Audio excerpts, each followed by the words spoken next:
Probably one of the most valuable lessons that I've learned in my entire life is if you look at your five closest friends or the people that you spend most of your time with, you're like a reflection of those people. And so, one of the biggest questions that I get in a lot of different ways is what's the fastest way to grow my music career, essentially? Like, how do I reach the next level in my music career? What's the fastest way to do that and the quickest, most efficient way to do that? And I think the number one thing that I've learned has been to surround myself with the people who are already doing the things that I want to do as one of the fastest ways to grow and finding the right mentorship or guidance. It's been about 5 years now that I've been in Jeff Walker's community. And when I first discovered Jeff, I was on the back of touring full time with Paradise Fears. And I was about to be a dad, and I was gone most of the year, and I was really looking for what's my next step that I can start my family and provide with them without traveling full time. And that was a rocky point in my life. I remember feeling like a failure of a husband and a father because I didn't know how I was going to provide for my family. And for me, my biggest goal was how do I support my family, how to provide for them as quickly as possible because a baby's on the way. And it's either I figure this out right now or I'm going to have to go back to college and get a quote unquote real job. And luckily, I found a group that was meeting online that this guy named Jeff Walker, his last name's the same as mine, we're not related, but he was doing a live event and he had a course called Product Launch Formula. It was all about creating a product, digital product, a course, and selling it online. And I went out to his live event and I remember from stage, he made an offer for his Launch Club coaching program, which was like a $12,000 investment. And at the time, I really didn't have $12,000 to invest. It was a big leap. But I think it was because I was reading the book Think and Grow Rich. But I remember going into that event and just being so primed for growth and for success that as soon as I saw that was an opportunity, I jumped on it and I took it. And I didn't know how I was going to make it happen. But long story short, I put it on a credit card. The first year was pretty challenging. I remember being about $36,000 in debt at its peak. So it's not necessarily a path that I recommend for everyone. I think you could avoid a lot of struggle if you're a little bit more prepared than I was. But the point is, looking back now with Modern Musician, we have a team of 35 members and the business is doing multiple seven figures per year. And there's absolutely no way that we would have reached this point if it wasn't for that decision, for that mentorship from Jeff, and really putting myself in a group, putting myself surrounded by people who were on the same path, who were encouraging me to stretch bigger. And the reason that we're doing this 30-day challenge right now is because, I just got back from a mastermind group with Jeff and with a few of his top entrepreneurs that are in his community. And I got lucky to sit at a table with the people in his Plat Plus group. And his Plat Plus group are entrepreneurs who are doing $10 to $20 million per year with their businesses. And they're kind of like at the next level at where we're at with Modern Musician. And so I was sitting at a table with them, and one of them turns to me and says, "Hey, we're doing this 30-day video challenge. Are you going to join us?" And I was like, "A 30-day video challenge? Like, okay, what's going on there?" And he's like, "Yeah, like once a day, we're going to publish a video to YouTube, and we have to do it once a day. And if you don't do it one of the days, then you lose the challenge, basically." And so ever since we started Modern Musician, like I've thought, man, it would be really smart for us to have a YouTube channel. But it wasn't until being surrounded with that group of people who that group of entrepreneurs, like they're growth focused, they're growth oriented, and they're very encouraging too. Like the reason they were doing that is because they knew that it would stretch people out of their comfort zones to show up and provide value and put themselves out there. And it was just one direct example of putting yourself in a group with the right people, and they're going to encourage you to step outside your comfort zone and to do things that kind of take you to the next level. And so that's really the lesson for today, is to really the fastest way to grow is, one, make a list of who are the people who've already done the thing that you want to do, and how do you surround yourself with those people, even if you can't do it in person, because it's not necessarily easy to go hang out with Bono. But what you can do is you can make a list of those people, and then you can subscribe to them, and you can figure out what are they putting out, what are they releasing, and you can become a student, and you can surround yourself with those people.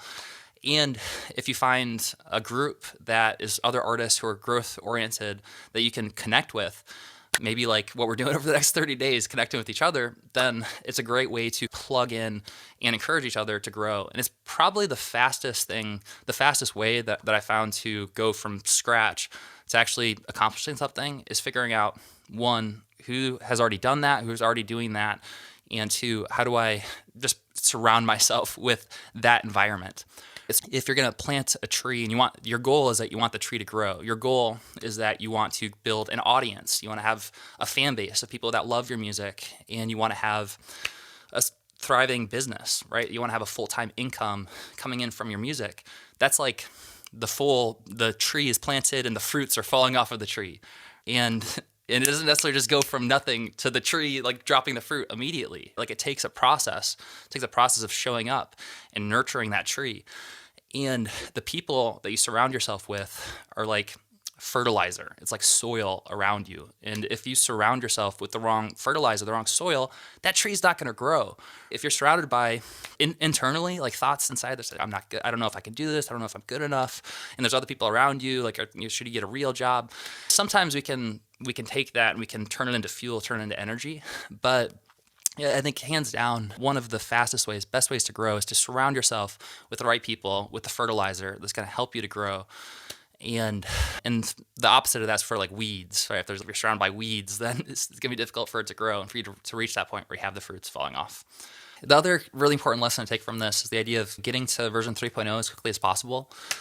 I think that it's really easy to procrastinate or push things away, especially if they're a little bit scary or they're stretching our comfort zone. It's really easy to push those things back. So if you're going to release a new song, then some people take years to release their first song, if ever. And you don't want to be at the point where you're looking back on your life and on your deathbed and feeling like, man, like, why did I not just go for it? Why did I let my fear hold me back? And quote unquote, die with your music still inside you. And so I think that one of the biggest lessons that I've learned is about getting to version 3.0 as quickly as possible and starting before you're ready. It's almost never the perfect moment, right? Perfection is just an idea. And so you can almost always find a reason to postpone. And I think the people who are the most successful are the people who stretch their comfort zone and they're willing to start before they're ready. They know it's not going to be perfect and they're willing to learn and fail as they move forward. So get to version 3.0 as quickly as possible basically means to understanding that version 1.0, if it's your first time doing something ever, it's probably not going to be very good. In fact, it's probably going to suck the first time that you do it. The first time that you learned how to play guitar, you didn't just pick up the guitar and instantly you knew how to play it perfectly, right? Like you had to feel that awkward stretching your fingers and getting everything ready, and it took some time. It wasn't just perfect right away. And so getting to version 3.0 as quickly as possible means acknowledging, okay, version 1.0 probably is going to be perfect. I'm going to do my best. And then version 2.0 is when you recycle, you reiterate on it. And now you've done it once before, so now you're starting to get a little bit more familiar with it. It's getting a little bit easier. It feels a little bit more comfortable. And then a lot of times your third time doing something, the third version of when you release something tends to be where things start to click into place. And now you've done it once before, and now it's starting to hit a groove. And the faster that you can get from version 1.0 to 3.0, the better. What we tend to do is we tend to wait way too long on version 1.0. And because it's scary, because it's new, because we don't understand all of the components, it takes a lot longer and we can easily procrastinate on that. So the idea is just get something out, get something launched. You're going to learn so much more through the process of actually getting version 1.0 out, getting version 1.0 out into the world than waiting and trying to get it perfect, that you almost just want to get that first one out of the way as quickly as possible. Another analogy that kind of goes into this is is learning how to shoot a free throw, right? So when you stand at the free throw line, if it's your first time throwing it, it's very unlikely that you're going to get into the hoop on the first throw. But the only way to improve and get better at it is by shooting and seeing where it lands, saying, wow, like this actually missed and went to the right.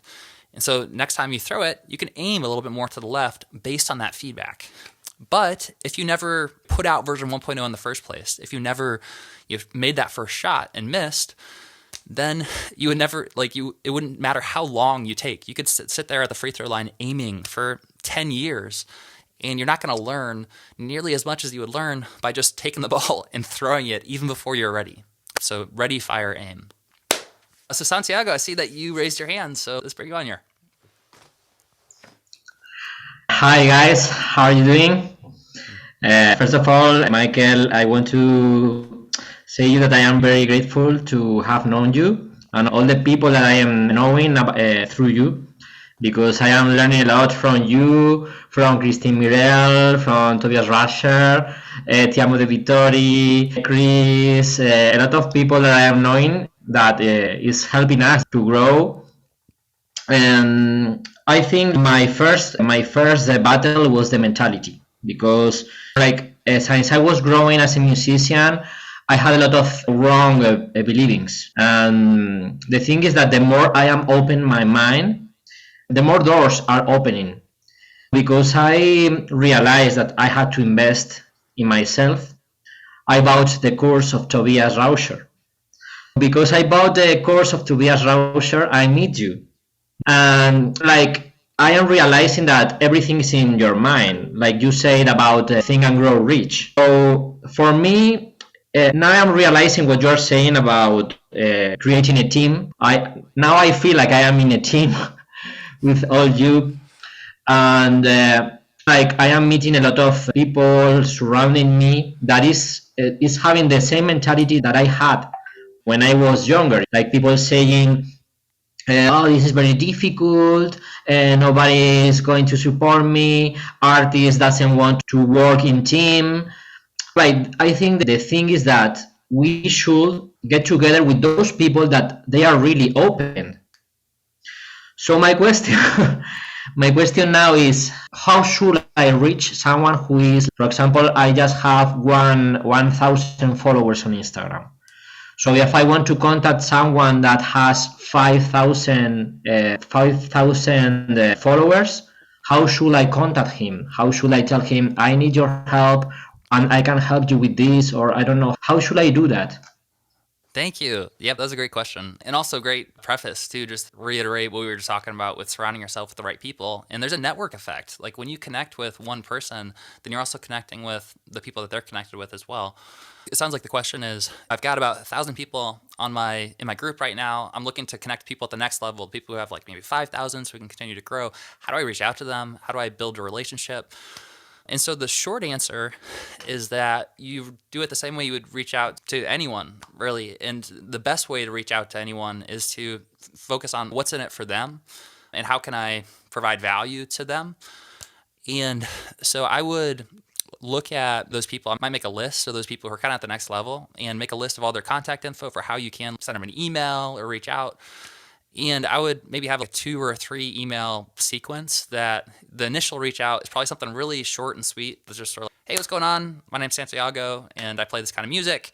I'm a big fan of what you're doing. And I just want to reach out and get in touch. Would you be interested in hopping on a quick Zoom call sometime in the next couple of weeks to connect more? That could be the first reach out. And ideally, our reach out process, how we connected with Tobias and we connected with Christine and Rick Barker and like all of our partners was essentially this process. And even before we had an audience, like this is, I would reach out and I would say, hey, I just want to reach out and get in touch. My name's Michael. I used to do XYZ. Now I do this with Modern Musician. I'm a big fan of what you're doing and I wanted to reach out and see how we can support you. Would you be interested in hopping on a quick Zoom call to connect more? And then from there, we had a Zoom conversation. And usually I would invite them to come on to like an interview. And you could potentially do something similar with the artists that you're reaching out to. You might invite them to, what would it be? It could be an interview, or it could be like to do a song together, to like co-write a song, or just to kind of take that next step of getting to know them a little bit more. I do like interviews for the sake of you can ask them questions or you get to know them a little bit more. If you kind of create your own platform where it's almost like a music festival where you're bringing together different artists and you can use that potentially as a way to build a network between these different artists. I think it could be a cool idea. All right, so there you have it. There is day 1 of the 30-day video release challenge. So I hope this is invaluable. If you have any questions that you'd like to submit as part of what we're going to be answering over the next 30 days, you can leave a comment below. Also, I'm going to include a link in the description where if you'd like to actually be a part of the live Zoom calls that we're doing once per day and to actually record these live and put these on YouTube, then you can click on the link to join there. And I'll see you on the next video. Yeah!